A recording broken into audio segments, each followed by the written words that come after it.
Alrighty, so he loses his Marowak. I have Tangela. Go for the knockoff. Get rid of his thick club so he can't do much damage to me. He goes for the knockoff, takes my Volite. That's okay. I go for a knockoff, figuring him to switch, but he doesn't, which surprises me. So I just go for the Giga Drain this turn, and I heal up completely. Goes for another Fire Punch. He's only doing passive damage because I have Regenerate. I can heal it anyways. Go for Hidden Power in case he wants to switch and something can take a Giga Drain, but he doesn't. So that's out his Pokemon. I go for a knockoff because I figure he can't touch me, and I take off his lefties, which is a big deal. And he goes for Trick Room, and that kind of surprised me. I go for another knockoff because I knew he was going to switch out. I get the Poison, though, which sucks. And I'm taking poison damage. I switch out, though, just so I can get the Regenerator. I'm not going to take that, whatever he's going to put out, because Stangle isn't known for its special defense, and plus my Volite was knocked off.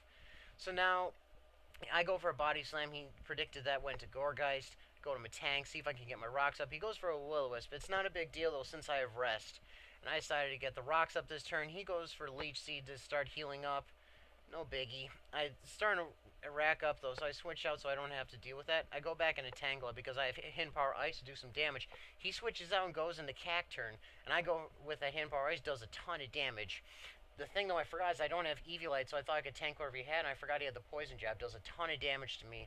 And I go for Hidden Power. I take out his Cacturn, but I sacrifice my Tangela in the process. I'm not sure if I really would have been the best decision, but it works. I got it done. Anyways, so Behemoth comes on, I'm like, oh dear, I can't take anything he's going to go for. So I go into Matang because I knew his Psychic move was coming. Life Orb starting to rack up on him.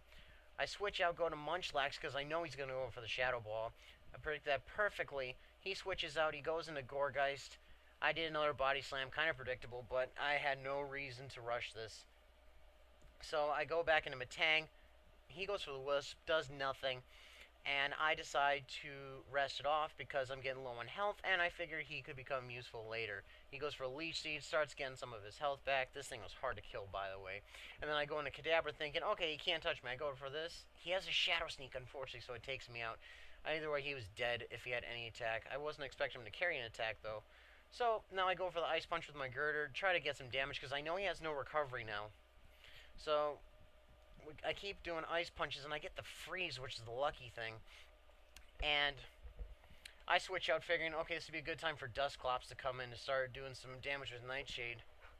He thaws out, though, gets the Will-O-Wisp off. Not a big deal. Rest Hawk, Dusclops. Go for the Nightshade. Does moderate damage. It's not bad. So I figured I'll go for the Wisp to see if I can wear him down because I know he's going to go for Leech Seed. But he switches out and goes to Dragledge. And I get the burn on him, which is going to start putting some pressure on him. Because he can't heal at all, or it's not just going to be stagnant. And now with the burn, he's going to be worn down. I'm tanking everything that he's got to offer. He brings his Malamar. I was worried about this, though, because I know these things can get pretty powerful. And I'm figuring, okay, if I can get a Sleep Talk and get a Will-O-Wisp, I can work it. He goes from Night Slash, does a ton of damage. Get a Sleep Talk, Nightshade. Not a big deal. So I wake up and I get the Will-O-Wisp off. Didn't miss. Whew. And so now I'm starting to do some damage, but I know his next attack is going to kill me. So I switch out into Girder to take that Dark-type move, and it does nothing to me. And so I figure I'm just going to go for some Drain Punches. He goes for the Superpower. He's going to start boosting with Contrary. And I was kind of getting worried at this point, so I go for a Drain Punch. Does a nice chunk of damage, and he's starting now to feel the burn because his damage, or that's racking up. Goes for another Superpower, does a little bit more damage, but not much more, and I do a little bit less damage with my Drain Punch. Still, I'm looking at relatively good levels of health. Go for a Mach Punch to take him out, so I'm not stacking any more damage. He goes into his Behemoth. I didn't want to sack my Girder, so I bring in my Matang to take the Psyshock, and I knew I'd just take nothing from it. I thought he was going to go for a Shadow Ball, but it kind of surprised me. He goes into his Gourgeist. I decide to go for a Sleep Talk, go for the Iron Head, almost takes it out. And I go for a Sleep Talk, does Rest, does nothing. Ah, well. He goes for a Leech Seed. I wake up on the second turn, go for the Iron Head, take him out. And he brings in his Behemoth. I'm thinking, okay, I can live one Shadow Ball. And I just barely do. And I take Life Orb racks him up, and then since his max attack Matang, I take him out with the Iron Head, and that's game.